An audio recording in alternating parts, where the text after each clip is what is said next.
Hi people. The morning breakfast chat, Great British breakfast chat.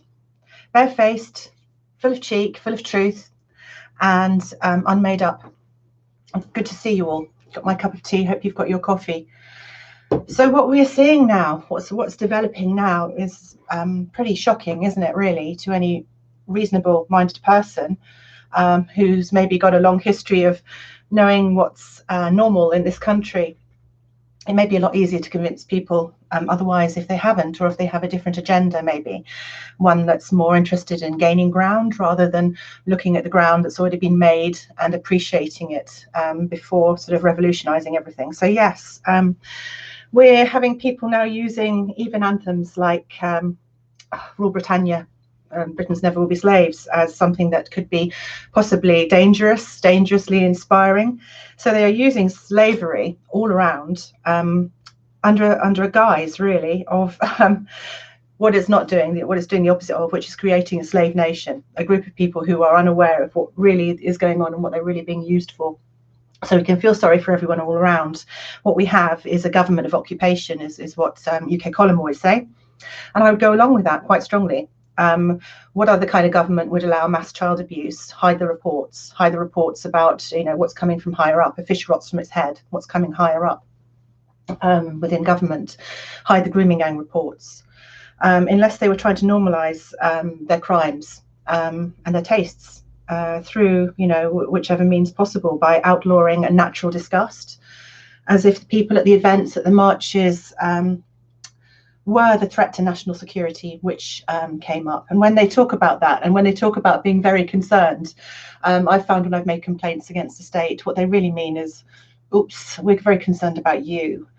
When they say that you cannot believe a word they say, and Boris is coming out all for, Rule Britannia, but he's a good actor. He wouldn't he? It's second nature to postulate and posture in that way after you've been to Eton, as my abuser did. And whenever he needed to make a good face for the authorities, and being that bullish character, you think you've got something there that's maybe real and genuine because he's a buffoon, right? But no, that's all an act. People do that for one or two reasons. Maybe they can be genuine, or maybe they just don't give a damn.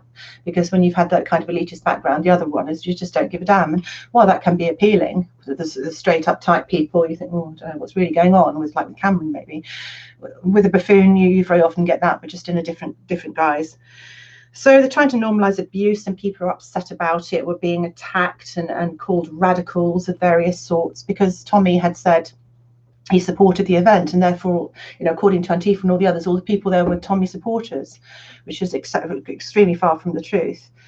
So we're seeing a normalization of it. What are these grooming gangs all about as well? Good morning. I'll say hello to a few people who are friends up there, Neil James and the European, and Smarty Kurt, not seen you before. The irony of the great city of Babylon before the fall. Anybody who follows me would be best advised to at least look into these resources on the internet or wherever about the great city and the fall of Babylon, because it really is key to just understanding me, really. And I believe it's a signpost of what's happening, the payback, the biblical payback. And the irony being, was there ever such a great city? Which is what we're seeing. We're seeing, slavery used to enslave. We're seeing masks used, as a sense of safety, but really to gag.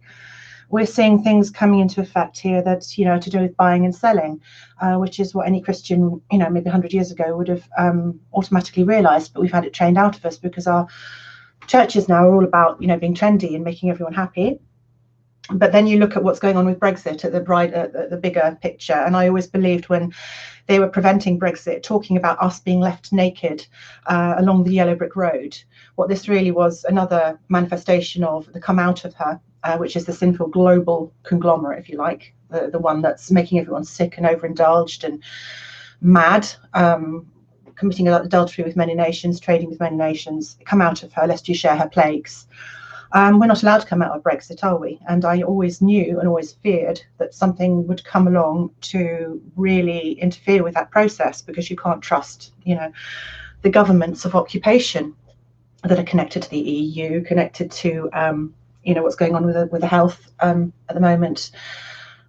So yeah, we're being led along there. Being left naked it fits in with the fall of Babylon again. She will be left naked along the yellow brick road, completely mad, destitute, all the same things that we've been told will happen to the city at the end times. And to some degree, I'm not a great sort of dogmatic person on this. I just see the sort of points of reference. Okay, I think Europe and the West are due for a payback. I shared this belief most of my learning life about this, which is really about 30 years now, and I have really suffered greatly for my learning.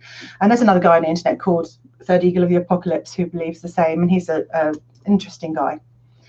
So I think they're using Russia, the evangelicals in America, as something that they are almost a self-fulfilling prophecy. They want to be part of this, beast from the east, but it's not. The beast from the east is a raping one. It's the one to do with the dragon. The dragon represents rape in the same way it did St. George.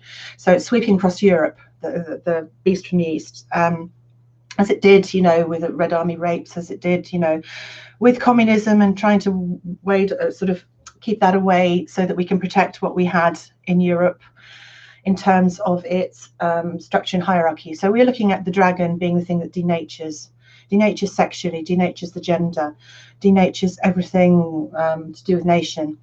That we are seeing because they feel threatened because of the essence, even the essence of songs, even the essence of the people that they'll pick on, and the veterans and the child abuse campaigners, because we have something staunch about us that won't give in.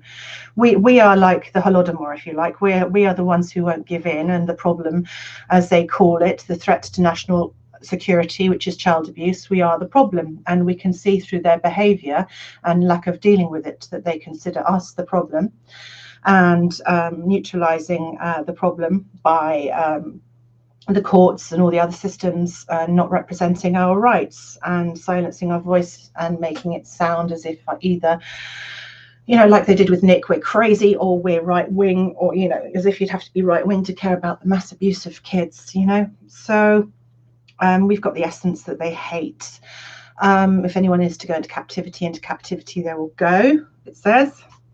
I'm quoting here well today. So the irony of it is the payback of Babylon for her previous empire. And this has always struck me as a central key point of what is going on with the decolonization.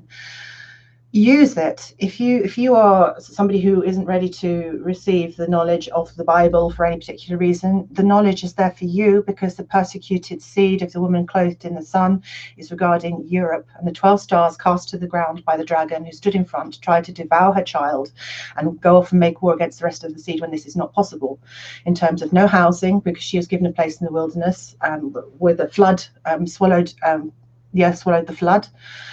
These are symbolic, and it can sound very strange, but use them. They are for you. They are being denied you by the church, who has other ideas. The church is siding with the dragon of rape, with the beast of communism.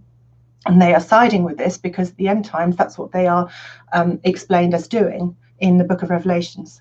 There will be very difficult times for people, the remnant, finding any truth. So this is the key, and this is the key to fighting the New World Order and to fighting the communism, the red beast that is ridden by Babylon. You can see now with our royals are not for us. Our Church of England is not for us. It says Welby says we're too white. They have abandoned us. Look at Prince Harry, for globalization, where the elite feel more safe.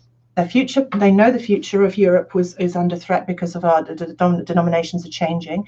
They believe that they have a better chance now of just switching, allegiance.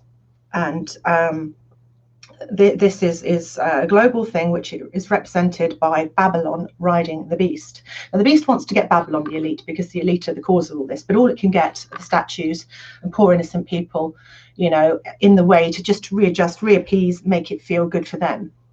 They will never get the real people using this enslavement and gagging free speech. They are being set upon.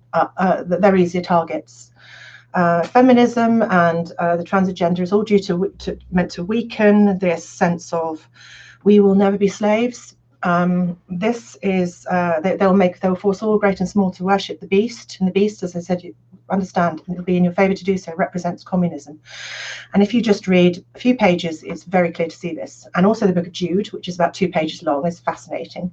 In the last days there will be scoffers, going after their ungodly desires, flattering others for advantage, feeding only themselves. Rootless people it describes, and then it describes God's judgment and Enoch, and waves of foam. It's very apocalyptic. It's very much like the Rivers Tiber speech, which maybe the person who got that Virgil speech read it himself, being a Christian man. Anybody would see in these times who hadn't been coerced that this is what's happening, this is what's unfolding. And I'm not talking about this in any way which just singles out any particular race. We're all of the same race, and if people join with the plan of God, which is to resist the Christian persecution, they'll be welcomed by me, and that can be any denomination, any human being on the planet. But anybody sees this wide-scale persecution, this attack on the nucleus, and doesn't recognize it as apocalyptic or rejoices in that, laughs at it and exploits it, is an enemy, whatever cause, Antifa or anybody else. So here we go. We may not have had a perfect system, but the system has been eaten out. The shell is what remains, and now, you know, they're using the same shell of establishment to pretend that they have all the same ethics. So it's the ethics that I'm after, really, saving the common bonds that we have, the pre-existing bonds, our strength, and that's the one they want to weaken, using all the symbolism of state and honor and everything as if it's all the same. The Queen is still there, everything is kind of still there, but it's not serving us anymore. So yeah, this is why Babylon itself is such an unholy place. So it's unholy leadership, because it's actually the elite have been hollowed out. Right, I can't really go on much further on that, other than to say I would really, really strongly advise looking at these things and the changing times and customs, and being fully aware of the times we're in, using the word Antichrist for what is happening. Don't provoke other people, although it's very hard not to when we see so many lies. If we've got to tiptoe around speaking the truth, learn to do it, because you'll be much more valuable to the cause, rather than getting angry at things that are obviously sickeningly wrong, but they'll try and pigeonhole you over. Use the correct terminology. I'm very upset that these grooming gang reports have not come out. I don't focus on them solely. They'll try and assign a particular kind of perverse interest, prurient interest in Asian grooming gangs. If you talk about it too much, it doesn't preoccupy my mind. It's just part of the bigger picture. And paedophiles have a compulsion. They don't usually go for women and get married later on in their own communities the way Asians do. They're the little freakish person who has a preoccupation, age fixation, which these people do not have. So then you have to ask yourself if it's a different kind of act that they are carrying out other than classical paedophile act. Right, this should have been the kind of thing in any kind of humane report, but of course it can't be in there. We all know why, as the reports into child abuse within Parliament can't be revealed. Have been a lock of about 20 years, I think, or no, 75 years, I think it was, put on a lot of the details there. So we have a government of occupation. The best way is to try and learn the jingle of how to describe what is going on without falling into what they want us to fall into. We do this by looking at the term Antichrist, using it, applying it, because it's there, it's our shield and it's our weapon, and we are the ones being attacked. All this Islamophobia, anti-Semitism, let's just overrule that nonsense and see the times that we are in, the times that all Christians have expected is occurring, and use it freely. It's your gift. There isn't much left to protect us now within the state and its use of its power, but that is our power, okay? There is a lot of information to point in the direction, and maybe you can even come up with more than I have. I may have looked at it and digested it for many years, but there's no reason you couldn't read through and see something that I've missed. In the end days, the slave will be master, it says in the Quran. It's another thing that's very interesting is it says that the beast will be given authority, and it's almost as if it's been allowed to do this in order to carry out the plan, a bigger plan. So when you read that kind of thing, don't feel too disheartened. Yes, it is mad, and it will say about Babylon, has made all nations mad and drunk, and this is what's destroying us. But if you have the sanity of knowing how to decipher and discern some of the things that are going on without walking into their traps, and say the words Antichrist, what are they going to do? That might alarm them. They might back off a little if we say it in unison, if we alert them clearly without sort of rabid kind of fervor, and say, look, say it how it is, and look for the proof. All right, go out there and look for the proof. Bring me something, because must be things I've missed. And I think I'm going to leave it there. I would just try and help you in that way, and you may not see it as help, but maybe as it unfolds further in the weeks and months and years ahead, you'll remember and you'll come back and have a look and use it, take it up, because it's your armor, and it's pretty clear that these links can be made. I think I've done about 15-20 minutes. I'm going to have to leave it there today. I don't know how entertaining I've been or of use. There are a million and one things that we could focus on that are bizarre, peculiar, going on all around us. But I think the overview is important, and the language we use to tackle it, because it's the language that they use, the Orwellian language, that we have to defeat in order to get our message across. And if we have this one as a basis, I'd say that you really can't go far wrong, and you'll be bringing a lot of luck on your way. I've had an enormous amount of luck despite my horrific journey at times, and it has been because I've believed and clung on and called out to God, in fact, and seen responses. And I'm urging you, and I'm sure others can do this too.